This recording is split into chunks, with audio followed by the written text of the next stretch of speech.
ದೇಶದಲ್ಲೇ ನಂಬರ್ 1 ಸ್ಥಾನಕ್ಕೆ ಬಂದಿದ್ದಾರೆ ತೆರಿಗೆ ಕಟ್ಟಕ್ಕೆ. ಇನ್ನು ಮುಂದಾದರೂ ಕೇಂದ್ರ ಸರ್ಕಾರ ಏನಾದರೂ ಮನ್ನಣೆ ಕೊಡುತ್ತದೆ? ನೋಡಿ, ಮೊನ್ನೆ ಬಜೆಟ್ನಲ್ಲಿ ಅವರು ನಮಗೆ 3.6 ಇಂದ 4.16 ಏನೋ ಮಾಡಿದ್ದಾರೆ. ಅಷ್ಟಕ್ಕೆ ಅವರು ನಾವು ನಿಮಗೆ ಭಾಳ ದೊಡ್ಡ ಕೊಡುಗೆಯನ್ನು ಕೊಟ್ಟಿದ್ದೀವಿ ಅಂತ ಬಿಂಬಿಸ್ತಾ ಇದ್ದಾರೆ. ಆದರೆ ನಾವು ಕೊಡ್ತಾ ಇರೋ ಕೊಡುಗೆಗೆ ನಮ್ಮ ಶ್ರಮಕ್ಕೆ ತಕ್ಕಾದಂಥ ಕೂಲಿ ಸಿಗ್ತಾ ಇದೆಯಾ? ಇಲ್ಲ. ಹಿಂದಿನ ಫೈನಾನ್ಸ್ ಕಮಿಷನ್ ಅಲೋಕೇಶನ್ ಎಷ್ಟಿತ್ತು? 4.7 ಮಾಡಬೇಕು ಅಂತ ಹೇಳಿದರು, ಆಗಿಲ್ಲ. ನಾವು ಬೇಡಿಕೆ ಇಟ್ಟಿದ್ದೀವಿ 5.1%. ಈಗ ನಮ್ಗೆ ಸಿಕ್ಕಿರೋದು ಎಷ್ಟು? ಸುಮಾರು 4%. ಹೇಗೆ ನಾವು ಇದನ್ನು ಸಹಿಸ್ಕೋಬೋದು ಹೇಳಿ?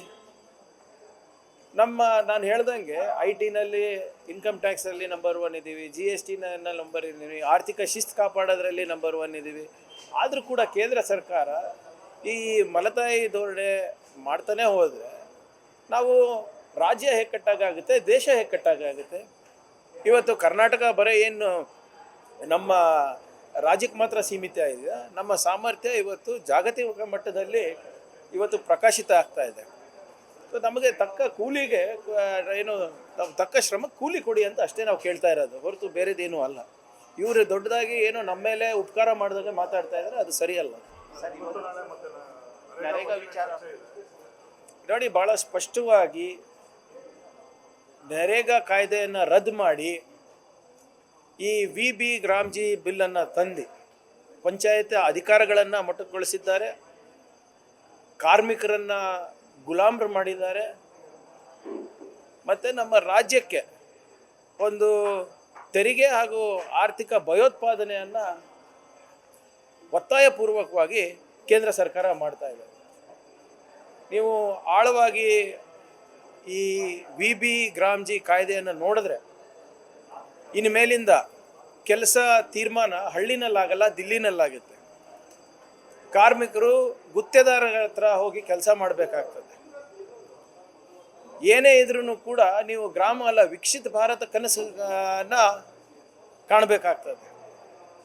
ಒಟ್ಟಾರೆ ನಮ್ಮ ರಾಜ್ಯದ ಹಿತಾಸಕ್ತಿ, ಗ್ರಾಮ ಸ್ವರಾಜ್ಯದ ಹಿತಾಸಕ್ತಿ, ಗ್ರಾಮೀಣ ಭಾಗದ ಅಭಿವೃದ್ಧಿಗೆ ಇವತ್ತು ನಿರ್ನಾಮ ಮಾಡಲಿಕ್ಕೆ ಈ ಬಿಲ್ಲನ್ನು ತಂದಿದ್ದು. ಇದನ್ನು ವಿರೋಧ ಮಾಡಿ ಇವತ್ತು ನಾವು ಅಸೆಂಬ್ಲಿನಲ್ಲಿ ರೆಸಲ್ಯೂಷನನ್ನು ಪಾಸ್ ಮಾಡಿ ಪ್ರೆಸಿಡೆಂಟ್ ಅವರಿಗಿರ್ಬೋದು, ಕೇಂದ್ರ ಸರ್ಕಾರಗಿರ್ಬೋದು ಕರೆಸ್ಬೋದು. ನಮ್ಮ ಹೋರಾಟ ಇನ್ನು ಈ ಸದನ ಆದಮೇಲೆ ಬೀದಿಗಿಳಿತು. ಸರ್, ಮೋದಿ ಮತ್ತೆ ಟ್ರಂಪ್ ಅವರು ಮಾತುಕತೆ ನಡೆಸಿದ್ದಾರೆ ಅಂತ ನೋಡಿ ಇವರೇ, ಇದು ಹೆಂಗಿದೆ ನಿಮಗೆ, 1-2 ತಿಂಗಳ ಹಿಂದೆ ಈ GST ಬಚತ್ ಉತ್ಸವ ಅಂತ ನಡೆಸಿದ್ರು, ನೆನಪಿದೆಯಾ? 8 ವರ್ಷ ತೆರಿಗೆ ಭಯೋತ್ಪಾದನೆ ಕೇಂದ್ರ ಸರ್ಕಾರ ಶ್ರೀಸಾಮಾನ್ಯನ ಮೇಲೆ ಮಾಡಿ ಆ GST-ಯನ್ನೆಲ್ಲ ರೆಡ್ಯೂಸ್ ಮಾಡಿ, ಕಮ್ಮಿ ಮಾಡಿ, ಅದ್ರ ಬಗ್ಗೆ ಒಂದು ಉತ್ಸವ ಮಾಡಿದ್ರು. ಅದೇ ರೀತಿ ಇದೂ ಕೂಡ ಈಗ ನಮ್ಮ ಮೇಲೆ ಟ್ಯಾರಿಫು ಸೋಂಕು ಎಷ್ಟಿತ್ತು? 26%. ಅದನ್ನು 18% ಕಮ್ಮಿ ಮಾಡಿದ್ದಕ್ಕೆ ಇವರು ಆಚರಣೆ ಮಾಡ್ತಾ ಇದ್ದಾರೆ. ಆದರೆ ನಾವು 18% ಅವ್ರಿಗೆ ಕೊಡಬೇಕಾದ್ರೆ ನಮ್ಮ ಎಕ್ಸ್ಪೋರ್ಟ್ಸಿಗೆ ಅಮೇರಿಕಾದವರು ಶೂನ್ಯ ಕೊಡ್ತಾ ಇದ್ದಾರೆ. ಮತ್ತು ಹೇಳ್ತಾ ಇದ್ದಾರೆ ಟ್ರಂಪ್ ಅವರು, ಮೋದಿಯವರೇ ನೀವು ಇಲ್ಲಿಂದಾನೇ ನೀವು ಕಚ್ಚಾ ತೈಲ ತಗೋಬೇಕು, ವೆನೆಜುವೆಲಾದಿಂದನೇ ತಗೋಬೇಕು, ಅಮೇರಿಕಾಯಿಂದನೇ ತಗೋಬೇಕು. Is dictating terms on the prime minister of India. ಅದನ್ನು ಸೆಲೆಬ್ರೇಟ್ ಮಾಡ್ತಾ ಇದ್ದೀರಾ? ಈ ಏನು ಜನ ಮರಳು ಜಾತ್ರೆ ಮರಳು ಅಂತ ಆಗ್ಬಿಟ್ಟಿದೆ. ಇನ್ನೂ ಕೂಡ ನಮ್ಮ ದೇಶಕ್ಕೆ ಏನು ಸಿಕ್ಕಿದೆ ಅಂತ ಸ್ಪಷ್ಟವಾಗಿ ಮೋದಿಯವರು ಹೇಳಲಿಕ್ಕೆ ತಯಾರಿಲ್ಲ. ಪದೇ ಪದೇ ಆಪರೇಷನ್ ಸಿಂಧೂರ್ ಬಗ್ಗೆ ಮಾತಾಡ್ತಾರೆ, ಪದೇ ಪದೇ ನಮ್ಮ ಪ್ರಧಾನಮಂತ್ರಿಗಳನ್ನು ಹೀಯಾಳಿಸ್ತಾರೆ. ನಾನು ಹೇಳಿದ್ದೇನೆ ಮಾಡ್ತಾರೆ ಅಪ್ಪ ಅವರು ಅಂತ. ಅದೇ ಆಗ್ತಾ ಇರೋದು. ಇದೇನು ಯಾವುದೋ ಗಾದೆ ಇದೆ ಅಲ್ರಿ, ಹುಚ್ಚ ಮದುವೆನಲ್ಲಿ ಉಂಡವನೇ ಜಾಣ ಅಂತ, ಹಂಗಾಗ್ತಾ ಇದೆ.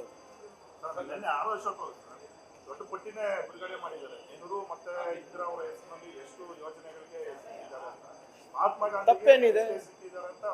ಮಹಾತ್ಮ ಗಾಂಧಿ ಅವರ ಹೆಸರಲ್ಲೂ ನಾವು ಇಟ್ಟಿದ್ದೀವಿ. ಆಯ್ತು, ಇವ್ರಿಗೆ ಪ್ರೀತಿ ಇದೆಲ್ಲ, ಇವ್ರು ಯಾಕೆ ತೆಗೆದ್ರು? ಆಮೇಲೆ ಇವಾಗ ಇಲ್ಲಿ ಬೆಂಗಳೂರಿನಲ್ಲೇ ನೋಡ್ರಿ, ದೀನ್ ದಯಾಳ್ ಉಪಾಧ್ಯಾಯ ಫ್ಲೈಓವರ್ ಇದೆ. ಏನು ಕಾಂಟ್ರಿಬ್ಯೂಷನ್ ಇದೆ ಅವ್ರದ್ದು ಇಲ್ಲಿ?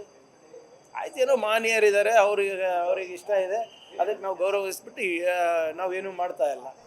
ಇವರು ಸರ್ದಾರ್ ಪಟೇಲ್ ಹೆಸರು ತೆಗೆದುಬಿಟ್ಟು ಮೋದಿ ಸ್ಟೇಡಿಯಂ ಅಂತ ಇಟ್ಟರಲ್ರಿ ಗುಜರಾತ್ನಲ್ಲಿ. ಅದು ಸರಿನಾ? ಅದು ಹೆಂಗೆ ಸಮರ್ಥನೆ ಮಾಡ್ಕೋತಾರೆ? ಈ ಮೋದಿ ಅವರು ಸರ್ದಾರ್ ಪಟೇಲ್ ಅವ್ರಿಗಿಂತ ದೊಡ್ಡವರಾಗ್ಬಿಟ್ರಾ?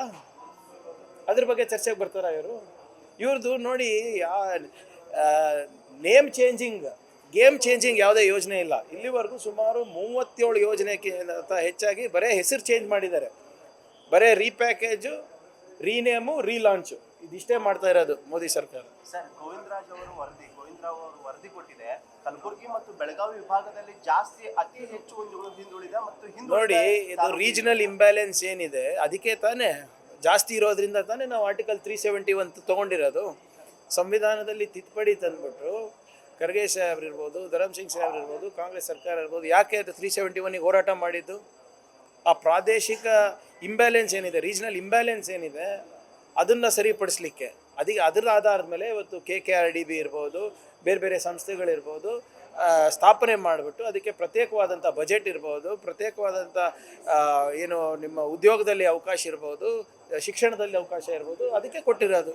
ಸೊ ಕ್ವೈಟ್ ನ್ಯಾಚುರಲಿ ಈಗ ಮೈಸೂರು ಭಾಗಕ್ಕೆ, ಹುಬ್ಳಿ ಭಾಗಕ್ಕೆ ನಾವು ಬರಬೇಕು ಅಂದರೆ ಇನ್ನು ಕೆಲವು ದಶಕಗಳಾಗುತ್ತೆ, ಏಕಾಏಕಿ ಆಗೋದಿಲ್ಲ. ಇದು ಸಾವಿರಾರು ವರ್ಷದಿಂದ ಆಗ್ತಾ ಇರುವಂಥ ಅನ್ಯಾಯ ಅಲ್ವಾ? ನಿಮ್ಮ ಭಾಗದಲ್ಲಿ ಅಂದರೆ ಬೆಳಗಾವಿ ಮತ್ತು ಕಲಬುರಗಿ ಭಾಗದಲ್ಲೇ ಜಾಸ್ತಿ ಹಿಂದುಳಿದ ತಾಲೂಕುಗಳು, ಅತಿ ಹಿಂದುಳಿದ ತಾಲೂಕು. ಅದೇ ಹೇಳ್ತಾ ಇರೋದಲ್ಲ ಇವರೇ, ಇದಕ್ಕೆ ಐತಿಹಾಸಿಕ ಹಿನ್ನೆಲೆ ಇದೆ. ಇಲ್ಲಿ ಮೈಸೂರು ಮಹಾರಾಜರಿದ್ದರು, ಅಲ್ಲಿ ನಿಜಾಮ್ ಅವರ ಒಂದು ಸಾಮ್ರಾಜ್ಯ ಇತ್ತು. ಆ ಸಾಮ್ರಾಜ್ಯದ ಅಂಚಿನಲ್ಲಿ, ದಂಡಿನಲ್ಲಿ ನಾವೆಲ್ಲರೂ ಇದ್ವಿ. ಅಲ್ಲಿ ಹೆಚ್ಚು ಗಮನ ಕೊಟ್ಟಿರಲಿಲ್ಲ ಅವರು.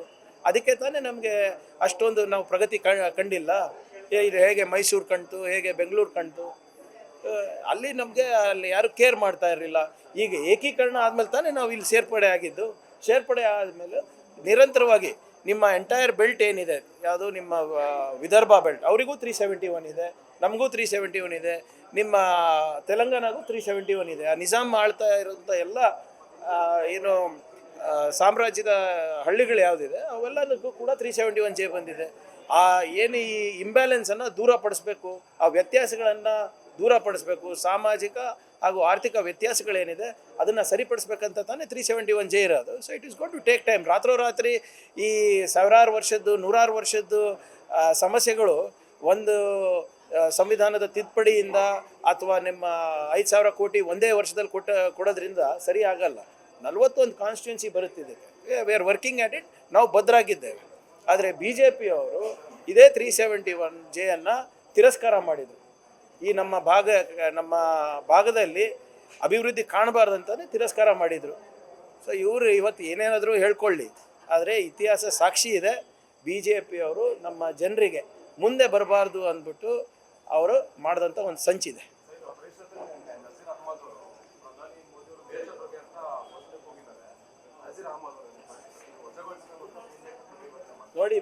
ನೋಡಿ ಚರ್ಚೆ ಮಾಡ್ರಿ, ಸದನ ಇರೋದೇ ಅದಕ್ಕಲ್ವಾ? ಚರ್ಚೆ ಮಾಡಲಿ. ಯಾರ್ಯಾರು ದೇಶದ್ರೋಹಿ ಕೆಲಸ ಮಾಡಿದ್ದಾರೆ, ಯಾರ್ಯಾರು ದೇಶ ಪ್ರೇಮ ಕೆಲಸ ಮಾಡಿದ್ದಾರೆ, ಚರ್ಚೆ ಆಗಲಿ. RSS ದೇಶ ಪ್ರೇಮ ಕೆಲಸ ಮಾಡಿದ್ದೆ ಯಾವತ್ತಾನು? ದೇಶಭಕ್ತಿ ಕೆಲಸ ಮಾಡಿದ್ದಾರೆ ಯಾವತ್ತಾನ? ಆಮೇಲೆ BJP ಯಾರ್ರಿ ನಮ್ಗೆ ಸರ್ಟಿಫಿಕೇಟ್ ಕೊಡೋಕ್ಕೆ? BJP ಯಾರು ನಮಗೆ ದೇಶಭಕ್ತಿ ಸರ್ಟಿಫಿಕೇಟ್ ಕೊಡೋಕ್ಕೆ? ಇವ್ರೇನು ಗುತ್ತಿಗೆ ತೊಗೊಂಡಿದ್ದಾರಾ? ಇವ್ರ ಕಾಂಟ್ರಿಬ್ಯೂಷನ್ ಏನಿದೆ? ಇವ್ರ ಸಂಸ್ಥೆಗಳದ್ದು ಕಾಂಟ್ರಿಬ್ಯೂಷನ್ ಏನಿದೆ ಸ್ವಾತಂತ್ರ್ಯ ಹೋರಾಟಕ್ಕೆ? ಇವ್ರ ಕಾಂಟ್ರಿಬ್ಯೂಷನ್ ಏನಿದೆ ಹೇಳಿ? ಒಂದು ದೇಶ ಕಟ್ಟಲಿಕ್ಕೆ, ಸಮಾಜ ಕಟ್ಟಲಿಕ್ಕೆ. RSS ಅವರು 52 ವರ್ಷ ಬಾವುಟ ಹಾರಿಸಿಲ್ಲ ಅವ್ರ ಕಚೇರಿನಲ್ಲಿ. ಮಾತಾಡ್ತಾರ ಅದ್ರ ಬಗ್ಗೆ? ಅವರ ಐಕನ್, ಅವ್ರ ಗುರುಗಳು ಸಾವರ್ಕರ್ ಅವರು ಎಷ್ಟು ಮಾಫಿನಾಮಾ ಪತ್ರ ಬರೆದ್ರಿ? 7-8 ಬರ್ದಿಲ್ವಾ ಮಾಫಿನಾಮಾ ಪತ್ರ? ಬ್ರಿಟಿಷರ ಹತ್ರ ಪೆನ್ಷನ್ ಕಾಂಗ್ರೆಸ್ನವ್ರು ತೊಗೊಂಡಿದ್ದ, BJP ಅವ್ರು ತೊಗೊಂಡಿದ್ದ? ಅದೆಲ್ಲ ಚರ್ಚೆ ಮಾಡಲಿ ಬೇಕಾದರೆ. ಸದನ ಇರೋದೇ ಅದಕ್ಕಲ್ವಾ? ಯಾವುದು ನೋಡಿ, ಯಾರು ಏನೇ ಇದ್ರೂ ಕೂಡ ಅಲ್ಲಿ ಚರ್ಚೆ ಮಾಡೋ ಅವಕಾಶ ನಮಗಿದೆ. ನಾವು ಸುಪ್ರೀಂ ಕೋರ್ಟ್ ಜಡ್ಜ್ಮೆಂಟ್ಸ್ಗಳ ಬಗ್ಗೆನೂ ಮಾತಾಡ್ಬೋದು ಸದನದಲ್ಲಿ. ಈಗ ನಾವು ಸದನದಲ್ಲಿ ಮಾತಾಡಿಲ್ಲ ಅಂದರೆ ಇನ್ನೆಲ್ಲಿ ಮಾತಾಡೋಕ್ಕಾಗ್ತದೆ? ಇಲ್ಲದ್ರೆ ನೀವನ್ನ ಒಂದು ಡಿಬೇಟ್ ಆಯೋಜಿಸ್ಬಿಡಿ, RSSದವ್ರಿಗೆ ಕರೆಸಿ, ನಾವು ಕೂತ್ಕೊತೀವಿ, BJP ಅವರಿಗೆ ಕರೆಸಿ ಕೂತ್ಕೊಳ್ಳೋಣ. ಯಾರು ದೇಶವನ್ನು ಕಟ್ಟಲಿಕ್ಕೆ ಹೆಚ್ಚು ಕಾಂಟ್ರಿಬ್ಯೂಷನ್ ಇದೆ ಮಾತಾಡೋಣ, ಚರ್ಚೆ ಮಾಡೋಣ.